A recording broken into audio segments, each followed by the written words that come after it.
నమస్తే, welcome to our channel. నేను సిరి. ఏపీలో ఏం జరిగినా చంద్రబాబు నాయుడునే తీసుకొస్తారు.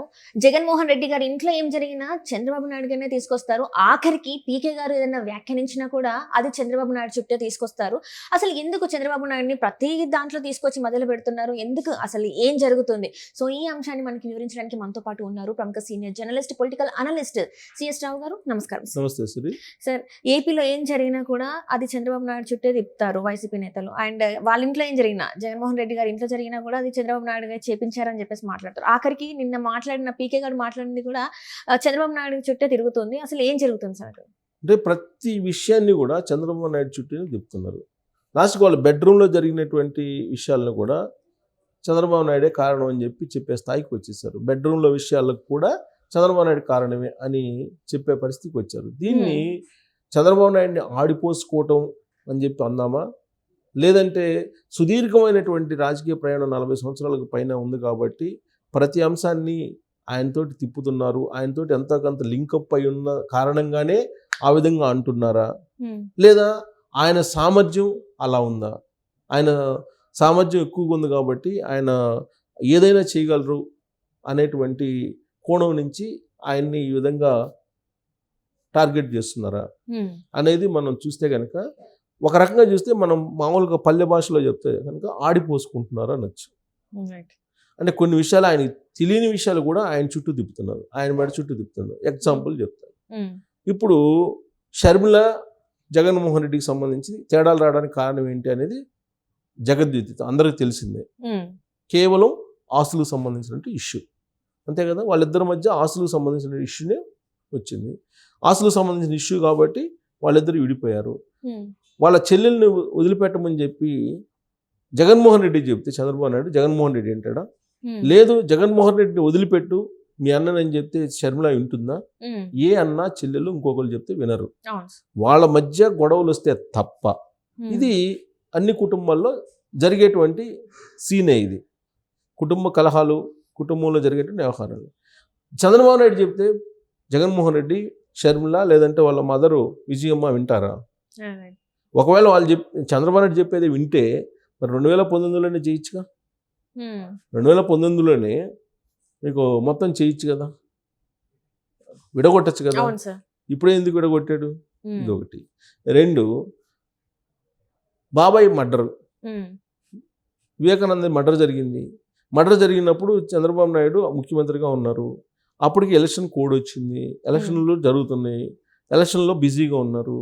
సో అప్పుడు చంద్రబాబు నాయుడు ఆ మర్డర్ చేయించాడు అనేది వీళ్ళ అనుమానం. చంద్రబాబు నాయుడు చుట్టూ తిప్పేశారు. చంద్రబాబు నాయుడు, ఆదినారాయణ రెడ్డి, బీటెక్ రవి వీళ్ళ వైపు తిప్పేశారు. వీళ్ళ వైపు చెప్పి ఆ సునీతారెడ్డి ఇప్పుడు ఏమంటున్నారు? డాక్టర్ సునీతారెడ్డి జగనన్నే చంపించారు, జగనన్న ప్రమేయం ఉంది, అవినాష్ రెడ్డి చంపాడు, అవినాష్ రెడ్డి వాళ్ళ నాన్న భాస్కర్ రెడ్డి వీళ్ళే చంపారు అని చెప్పి ఆవిడ అంటుంది. చంద్రబాబు నాయుడే చెప్పిస్తున్నాడు ఆయన చేత. ఆ విధంగా చంద్రబాబు నాయుడు చేసి ఇప్పుడు మా సునీతారెడ్డి చేత మా మీద నెట్టిస్తున్నాడు. ఇదంతా కుట్ర, చంద్రబాబు నాయుడు కుట్ర అని చెప్పి ఇప్పుడు వైఎస్ఆర్ కాంగ్రెస్ పార్టీ వాళ్ళు చెప్తున్నారు. వాళ్ళ పేపర్లో అదే రాశారు, వాళ్ళ ఫుల్ పేజీ రాసేసారు ఇవాళ మొత్తం. ఓకే, అక్కడేం చెప్తున్నారు? ఇప్పుడు సునీతారెడ్డి ఏం చెప్తుంది? ఆవిడ కూతురే కదా, వివేకానంద రెడ్డి కూతురే కదా.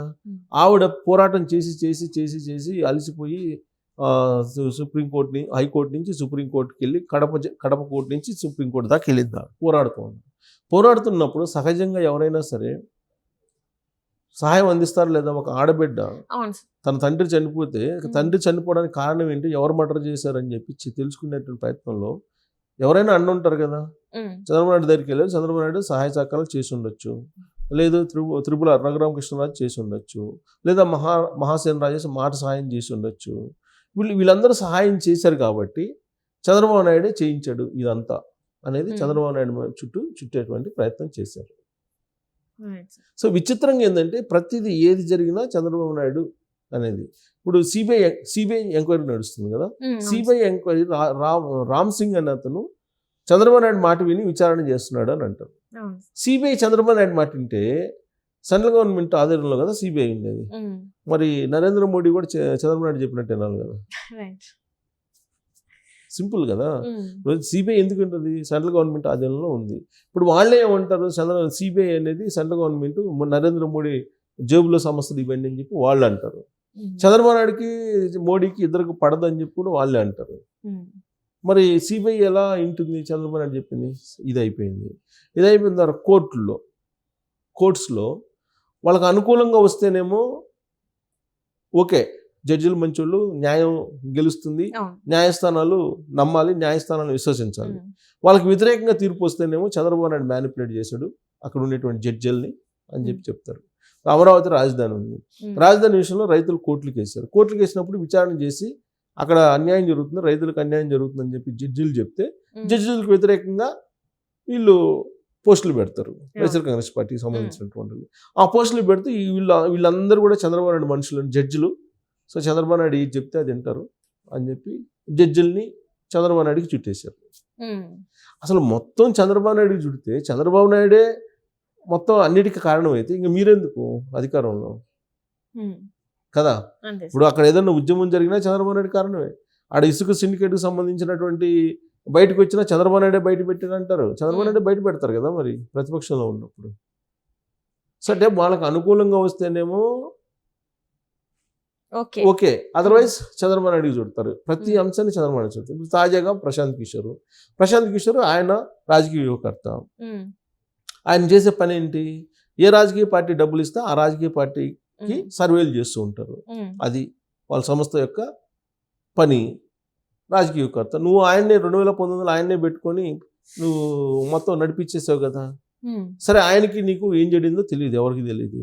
ఆయన ఈ మధ్యకాలంలో చంద్రబాబు నాయుడిని కలిశారు. చంద్రబాబు నాయుడిని కలిసి ఆయన ఏదో మాట్లాడారు. సహజంగా వాళ్ళు చేసే పని బిజినెస్, అది ప్యూర్లీ బిజినెస్. అది ఆ రోజు ఎక్కువ ప్యాకేజ్ ఇచ్చాడు జగన్మోహన్ రెడ్డి, ఆయనకి పని చేశాడు. ఇవాళ సలహాలు సూచనలు కావాలని చెప్పి ఒకవేళ తెలుగుదేశం పార్టీ అడిగి ఉండొచ్చు. ఆయన్ని కలిశారు. కలిసిన తర్వాత ఆయన ఏదో ఇన్పుట్స్ ఇచ్చారు. ఆయన ఇన్పుట్స్ ఇచ్చిన తర్వాత చంద్రబాబు నాయుడు ప్రత్యేక హెలికాప్టర్ వెళ్ళి ఉండవల్లిలో కలిసిన తర్వాత తిరిగి వస్తూ ఆయన ఒక ట్వీట్ కూడా చేశాడు. జస్ట్ కట్టసీ మీట్ తప్ప దీంట్లో ఏం లేదు, నేను ఏ రాజకీయ పార్టీకి కూడా రాజకీయ వ్యూహకర్తగా వ్యవహరించట్లేదు, నేను ఆ సర్వేలు చేయడం అనేది మానుకున్నాను అని చెప్పాడు ఆయన క్లియర్గా. చెప్పిన తర్వాత ఆయన వెళ్ళిపోయిన తర్వాత తాజాగా చంద్రబాబు నాయుడిని కలవడం జరిగింది. చంద్రబాబు నాయుడు ప్రశాంత్ కిషోర్ ఇద్దరు కలిశారు హైదరాబాద్లో. దాదాపు 4 గంటలు కూడా మాట్లాడుకున్న సందర్భంగా కొన్ని ఇన్పుట్స్ చంద్రబాబు నాయుడికి ఇచ్చారు.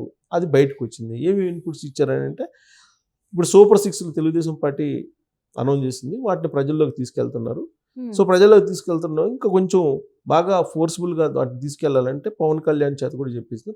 పవన్ కళ్యాణ్ అలాగే చంద్రబాబు నాయుడు ఇద్దరు ఉన్నటువంటి వేదికల మీద నుంచి అయితే ఎక్కువ పోతాయి. అంటే ఉమ్మడి మేనిఫెస్టో కింద తీసుకొచ్చి దాన్ని తాడేపల్లిగూడెంలో జరిగినట్టు సభలు లాంటివి తెలుగుదేశం పార్టీ జనసేన రెండు కలిసి పెట్టేటువంటి సభల వేదిక చేసుకొని దాన్ని అనౌన్స్ చేసి మరింత ఎలివేట్ చేయండి అని చెప్పి చెప్పడం జరిగింది. సో ఇలాంటి కొన్ని ఇన్పుట్స్ ఇచ్చారు ఆయన. సో ఇన్ని ఇన్పుట్స్ ఇచ్చినటువంటి క్రమంలో 4 hours వాళ్ళు మాట్లాడుకున్నారు. రాబోయేటువంటి రోజుల్లో ఎలా ఉంటుంది ఏంటి అనేది జాతీయ స్థాయిలో ఉండే పరిస్థితులు కూడా మాట్లాడుకుని ఉంటారు వాళ్ళిద్దరు. సో ఆ 4 గంటలు కలిసిన దానికి తర్వాత పత్రికకు సంబంధించినటువంటి ఈ సమావేశంలో సబ్మిట్లో ఆయన మాట్లాడుతూ రాబోయేటువంటి రోజుల్లో 40 స్థానాలకు మించి వైఎస్ఆర్ కాంగ్రెస్ పార్టీ అధికారంలో రాదని చెప్పి చెప్పడం జరిగింది ప్రశాంత్ కిషోర్. అది కూడా చంద్రబాబు నాయుడు చెప్పించాడు అని చెప్పేసి అంటారు. ఆ విషయాన్ని ప్రశాంత్ కిషోర్ ఇప్పుడు ఏం మాట్లాడాలి, ఇది ఈ పేపర్ సబ్మిట్లు అనేది ప్రశాంత్ కిషోర్కి చంద్రబాబు నాయుడే ఇన్పుట్స్ ఇచ్చి చెప్పించాడు అని అంటారు. చంద్రబాబు నాయుడు చెప్తే ప్రశాంత్ కిషోర్ చెప్తాడా? అది పత్రికా సబ్మిట్. అక్కడ ఎందుకు చెప్తారు? ఒకవేళ ఏదైనా ఉంటే కనుక నీకు ఇన్పుట్స్ ఇవ్వడానికి ఇస్తారు ఇంటర్నల్గా. ఆడపోయి వైఎస్ఆర్ కాంగ్రెస్ పార్టీకి వ్యతిరేకంగా మాట్లాడంటే ఎందుకు మాట్లాడతారు? మాట్లాడరు. ఇప్పుడు పవన్ కళ్యాణ్ ఉన్నారు. పవన్ కళ్యాణ్ ఒక పార్టీ అధినేత. ఆయన వ్యూహాలు ఆయనకు ఉంటాయి, ఆయన ఆలోచనలు ఆయనకు ఉంటాయి. ఆయన మాట్లాడేటువంటి ప్రతి మాట కూడా చంద్రబాబు నాయుడు స్క్రిప్ట్ రాసిస్తారు, స్క్రిప్ట్ చదువుతాడు, ఆ స్క్రిప్టే చదువుతున్నాడు పవన్ కళ్యాణ్ అంటాడు అనే సందర్భాలు అదే కదా అంది. అంటే ఎవరు మాట్లాడినా కానీ వ్యతిరేకంగా చంద్రబాబు నాయుడుకి చుట్టేయాలి. చంద్రబాబు నాయుడు స్క్రిప్ట్ రాసి ఇచ్చాడు, చంద్రబాబు నాయుడు మాట్లాడమన్నాడు, ఇలా ప్రచారం. అంటే ప్రతిదీ కూడా చంద్రబాబు నాయుడు చుట్టూ తిప్పుతూ ఉన్నారు. విచిత్రంగా ఏంటంటే వాళ్ళ ఇంట్లో బెడ్రూమ్లో జరిగేటువంటి విషయాల్లో కూడా, లేదంటే వాళ్ళ ఇంట్లో జరిగేటువంటి విషయాలు కూడా చంద్రబాబు నాయుడే చూపిస్తున్నాడు అని అంటారు. చంద్రబాబు నాయుడు చేపిస్తాడు. ఆ చంద్రబాబు నాయుడు చేపిస్తే ఫ్యామిలీ మెంబర్స్ వింటారా? మీ ఫ్యామిలీలో అన్నా చెల్లెలు గొడవ వాళ్ళ మదర్ని పక్కన పెట్టమంటే పెడతాడా? పెడతారా? జగన్మోహన్ రెడ్డి పెట్టరు కదా. సో ఎవరు చెప్పినా ఎవరైనా సరే వాళ్ళకి వ్యతిరేకంగా మాడితే చంద్రబాబు నాయుడే నడిపించాడు. అంటే అప్పుడు 2019 ఎన్నికలు కూడా చంద్రబాబు నాయుడు చెప్తేనే ఈయన గెలిచారా సార్? మరి అదే ఇప్పుడు చంద్రబాబు నాయుడు చెప్తే ఈసారికి జగన్మోహన్ రెడ్డి గెలిపించండి చెప్పి ప్రజలకు చెప్పాడా? చెప్పలేదు కదా. అదే ప్రతిదీ చంద్రబాబు నాయుడికి చుట్టడం అనేది. చంద్రబాబు నాయుడు చెప్తే ఇప్పుడు పత్రికలు ఉన్నాయి, చంద్రబాబు నాయుడు చెప్తే రాధాకృష్ణ రాస్తారా? రాధాకృష్ణ సీనియర్ జర్నలిస్ట్, ఆయన ముండోడు, జగన్మోహన్ రెడ్డి కన్నా ముండోడు. ఆయన పత్రికల్లో ఆయన గురించి తెలిసిన వాళ్ళు చెప్పే మాట ఏంటంటే ముండోడు. ఆయన చంద్రబాబు నాయుడు చెప్తే వింటారా? రామోజీరావు ఉన్నారు, రామోజీరావు చంద్రబాబు నాయుడు చెప్తే వింటారా? ఎందుకు వింటారు? ఎవరి ఆలోచనలు అనుకుంటే, ఎవరి వ్యాపారాలు అనుకుంటే, ఎవరి పందా వాళ్ళకు ఉంటుంది. కాకపోతే అందరు పందా ఒకటైనప్పుడు ఆ విధంగా కనపడవచ్చు కొన్ని సందర్భాల్లో. అందరూ ఒకే ఆలోచన చేస్తున్నప్పుడు పందా కూడా ఒకటైనప్పుడు మేబీ ఒకలాగా అనిపించవచ్చు కొన్ని సందర్భాల్లో.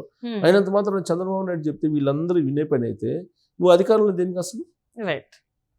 అధికారంలో దేనికి? ఇప్పుడు ఏదన్నా జరిగితేనేమో చంద్రబాబు నాయుడు చెప్పి చేయించినట్టు, అంత అనుకూలంగా ఉంటేనేమో చంద్రబాబు నాయుడుకి ఏం తెలియదు, చంద్రబాబు నాయుడు పనికి కూడా అయిపోయింది, ఆయన పని క్లోజ్, తట్టాపట్ట చదువుకుని ఇంటికి వెళ్ళిపోతున్నాడు, ఇంకేం లేదు, రాజకీయంగా క్లోజ్, ఇంకా రాజకీయ తెలుగుదేశం పార్టీ లేదు, క్లోజ్ అని అంటారు. ఇంకొక వైపు ఏమో చంద్రబాబు నాయుడు ఏమో ప్రతి దాంట్లో మాట్లాడుతూ ఉంటారు. అంటే చంద్రబాబు నాయుడు బలవంతుడిగా ఊహించుకునే కదా మీరు మాట్లాడుతుంది. అలాంటప్పుడు చంద్రబాబు నాయుడు క్లోజ్ అయిపోయింది, ఈయన తట్టాపట్ట చదువుకుంటాడు, తెలుగుదేశం పార్టీ కూడా క్లోజ్ అని చెప్పి ఎలా అంటారు? ఒక బలవంతుడిగా చంద్రబాబు నాయుడు చూస్తున్నారు కదా, బలవంతుడిగా చూడబట్టే కదా మీరు చేస్తుంది. సో ఆయన ఇప్పుడు మరి అంత పెద్ద ఎత్తున ఆయన మ్యానిపులేట్ చేసినప్పుడు ఆయన జైల్లో 53 రోజులు ఎందుకు ఉన్నారు? జైల్లో 53 రోజులు ఉండటం కూడా అది కూడా కావాలని చంద్రబాబు నాయుడు ఉన్నారని చెప్పి ప్రచారం చేస్తారు. జైల్లో ఎవరైనా ఉండాలనుకుంటారా? టూరిస్ట్ ప్లేస్ ఉండడానికి, టూరిస్ట్ ప్లేస్ 4 గోళ్ల మధ్య ప్రజల మధ్య ఉండే కొన్ని లక్షల మధ్య ఉండేటువంటి చంద్రబాబు నాయుడు ప్రతిరోజు Z+ కేటగిరీ కింద ఆయన ప్రజల్లోకి వెళ్ళేటువంటి చంద్రబాబు నాయుడు 4 గోడల మధ్య ఉండాలనుకుంటాడు, సెక్యూరిటీ లేకుండా, ఆడ దోమలు కుట్టించుకుంటా లేకపోతే కనీస సౌకర్యాలు లేకుండా ఉండాలనుకుంటారా? అది కూడా చంద్రబాబు నాయుడు కావాలని 53 రోజులు ఉన్నారు. బెయిల్ వేస్తే బెయిల్ వచ్చిండేది. ఆ బెయిల్ ఇవ్వకుండా కూడా జడ్జిలకి ఆయనే చెప్పాడు, బెయిల్ ఇవ్వద్దు, నేను చెప్పినప్పుడు ఇవ్వండి అని చెప్పారని చెప్పి వాళ్ళు చెబుతారు. సో ఇదంతా ఏంటంటే ఆడిపోసుకోవటం అంటారు, తెలుగు భాషలో ఆడిపోసుకోవటం అని అంటారు కదా, పల్లె భాషలో అందరికీ అర్థమయ్యేటట్టు. అసలు అలా ఆడిపోసుకునేటువంటి కార్యక్రమం తప్పితే అసలు సమాజానికి పనికొచ్చేటువంటి అంశాలు ఏమన్నా ఉన్నాయా, సమాజానికి సంబంధించిన విధానపరమైన అంశాల మీద చర్చ కానీ అంటే అవి ఏమాత్రం రావు. వాళ్ళు కొడాలి నాని అంటాడు, కొడాలి నాని వచ్చి చంద్రబాబు నాయుడు చెప్పాడు, చంద్రబాబు నాయుడు చెప్తే అది చేశాడు, 2-3% ఓట్ బ్యాంక్ పెరిగిద్దని చెప్పి ప్రశాంత్ కిషోర్ చేత ఆ ప్రకటన చేయించాడు, దానికి డబ్బులు ఇచ్చాడు అని చెప్పి చెప్తారు. ఇవాళ డబ్బులు పంచుతుంది ఎవరు? డబ్బులు ఇస్తుంది ఎవరు? ఇప్పుడు ఎన్నికల్లో ఎంత కావాలంటే అంత ఇస్తాం మేము డబ్బులు, ఎంత కావాలంటే అంత ముందు పోస్తాం, ఎంత తింటే అంత పెడతాం అని చెప్పి చెబుతుంది ఎవరు? వైఎస్ఆర్ కాంగ్రెస్ పార్టీ వాళ్ళు కదా.